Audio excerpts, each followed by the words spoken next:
Kayimba mukwano era ng'ebigambo bye twogerako mu mukwano wabeerawo nnyo abantu abayisinganya ebigambo oluusi ne boonona ekintu ekyandibadde ekirungi.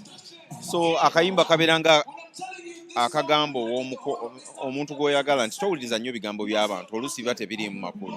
Nakakoze ne mukulu wange muganda wange Vampino mwena gwe mumanyi. Ke kayimba akokubiri ke tukoze ffe embiriri nga kayimba ka mukwano, kayimba ka masanyu, kayimba koyinza okugamba nti okasindikidde omwagalwawo omugambe nti mukwano nze wuwo nga bwe nakusuubiza gye buvuddeko emabega eyo nze wuwo era tekijja kukyuka. Kayimba ka mukwano. Nina omukisa nti Abanayuganda omuntu wa bulijjo njagala nnyo ekitategerekeka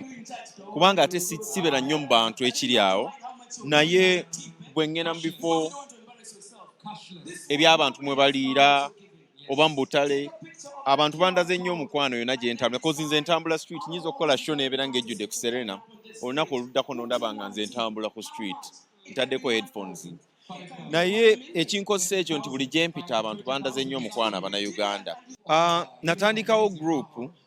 mu Risk Area Members Club kozi mwabeeramu abawagizi abasunsule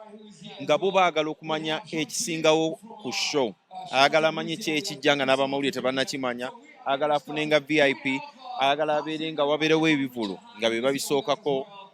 so ne nzigulawo ekibiina ekyo